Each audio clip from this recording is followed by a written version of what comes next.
Halo sahabat Merdeka, berjumpa dengan saya Lulu Handayani dalam Top News Kamis 8 Agustus 2024. Berita pertama, Kabar Reskrim Polri, Komjen Wahyu Widada menegur Kepala Badan Perlindungan Pekerja Migran Indonesia, Beni Ramdhani. Selanjutnya, mantan Menko Polhukam Mahfud MD buka suara terkait polemik nasab Habib Ba'alawi. Kabar Reskrim Polri, Komjen Wahyu Widada secara tegas menegur Kepala Badan Perlindungan Pekerja Migran Indonesia, Beni Ramdhani. Teguran keras ini terkait ucapan Beni yang menyebut ada sosok T sebagai pengendali perjudian online di Indonesia. Komjen Wahyu Widada secara tegas meminta Beni tidak asal bicara jika tak mengetahui sosok yang dimaksud. Sejauh ini, Jenderal Polri Bintang 3 tersebut juga sedang mendalami unsur informasi bohong alias hoax terkait pernyataan Beni yang menyebut sosok T sebagai pengendali judi online.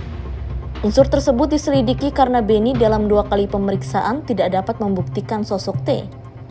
Sementara, Dirtipidum Bareskrim Polri Brigjen Juhandani Raharjo Puro mengungkapkan pada pemeriksaan kedua, Beni tidak mempunyai bukti siapa sosok T yang disebut sebagai pengendali judi online.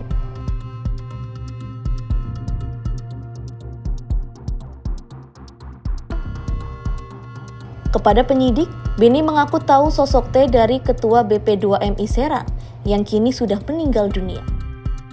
Kalau pada awal mulanya kemarin pada 23 Mei itu menyampaikan dari salah seorang ataupun korban pekerja migran yang dari Kamboja. Sekarang diralat bahwa info itu didapat dari saudara Joko Purwanto yang kebetulan yang bersangkutan adalah Ketua BP2MI dari Serang dan saat ini sudah meninggal. Mantan Menko Polhukam Mahfud MD merespons soal polemik nasab Habib Ba'alawi. Bahkan Mahfud sampai mengirim surat ke Rhoma Irama melalui tokoh anti radikalisme Islah Bahrawi. Mahfud MD mengaku tersinggung dengan perkembangan kasus Habib. Menurutnya, polemik nasab Habib Ba'alawi tidak mencerminkan sikap yang baik. Oleh karena itu, ia mengaku mengirim surat dukungan terhadap perjuangan Raden Haji Oma Irama alias Rhoma Irama melalui tokoh anti-radikalisme Islah Bahrawi. Surat dukungan itu berawal karena keresahan melihat media sosial ketika Rhoma Irama memperdebatkan masalah nasab Habib. Iya, sebenarnya begini, saya membuat surat itu sebenarnya surat saya pribadi kepada Rhoma Irama. Tapi karena saya kehilangan nomor kontaknya Rhoma Irama, saya titip melalui Islah Bahrawi, tapi juga melalui WA. Tolong nih sampaikan nih pesan saya ke Rhoma Irama. Jadi memang saya yang membuat itu. Betul Pak Mahfud ya? Betul membuat. Dan saya katakan saya mendukung Rhoma Irama untuk mengklarifikasi soal Habib ini. Karena saya terganggu dan tersinggung terhadap perkembangan ini sesudah saya melihat tiap mau tidur saya lihat YouTube pertengkaran Rhoma Irama, Imaduddin, Gus Abbas dengan para habaib itu luar biasa, menimbulkan pro kontra. Lalu saya lihat apa sih masalahnya? Kalau saya sendiri pribadi, mau Habib itu turunan Nabi atau tidak, kalau salah ya kita koreksi, enggak apa-apa. Tetapi yang lebih dari itu kemudian ternyata muncul klaim-klaim bahwa Republik Indonesia itu ada karena Habib. Wali Songo itu semuanya Habib. Padahal Habibnya baru datang sesudah Wali Songo meninggal. Gitu loh. Lalu diklaim ini turunan Habib ini. Imam Bonjol coba. Dibilang itu Habib Sahabuddin. Itu dari mana? Oh Imam Bonjol Habib Sahabuddin gitu.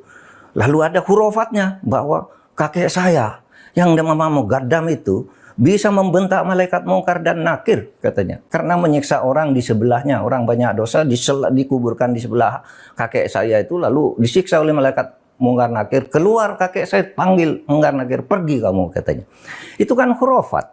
Meskipun ini tidak bisa merepresentasikan Habib tidak, gitu Pak. Wah, Habib banyak yang bagus. Saya punya Habib Quraisy Shihab bagus. Saya punya Habib Alwi Shihab bagus. Habib Syekh saya kenal bagus, sangat santun. Ada juga Habib namanya Habib Ahmad bagus. Habib Abu Bakar yang saya kenal di Pasuruan bagus. Dan semua itu dihormati. Habib ini nih mengklaim-klaim begitu dan orang yang tidak tahu, orang awam banyak yang percaya karena ini Habib yang ngomong, Habib benar. Lalu rasa cinta saya kepada negara ini menjadi luntur. Seakan-akan wah ini karena Habib. Di situ saya tersinggung. Rasa cinta tanah air saya, kebanggaan kepada leluhur saya sendiri itu bangkit. Apalagi kemudian ada pemalsuan kuburan-kuburan tuh ya. Nama kuburan biasa dibangun menjadi ini Habib ini, padahal tidak jelas siapanya. Orang berziarah ke situ ini karena atas fatwa Habib si A, Habib si B. Ya, di surat yang beredar itu Bapak menekankan bahwa ini kemuliaan Habib pendahulu kita yang menjadi terus terang. Yang kedua, muncul kelas-kelas dalam Islam. Iya, kelas-kelas itu kalau Habib itu lebih tinggi dari kiai. Dan itu semua ada, Mas. Ngomong itu bukan hanya ngomong begitu, itu bukan hanya katanya-katanya, karena ketika Rhoma Irama berbicara itu, lalu ada seorang Habib muda dengan Rhoma Irama, kamu bohong, tunjukkan Habibnya siapa yang katakan begitu. Sudah, itu bukan Rhoma Irama yang membuktikan. Netizen ini Habib ini tanggal sekian bilang ini dengar, ini Habib ini sampai 7. Maksud saya tidak ada urusan Habib itu ya bagian dari kita juga, tidak apa-apa. Iya. Bangsa kita juga, tapi jangan juga dibiarkan merajalela sesukanya. Demikian informasi kali ini bersama saya, Lulu Handayani. Simak berita lainnya hanya di Merdeka.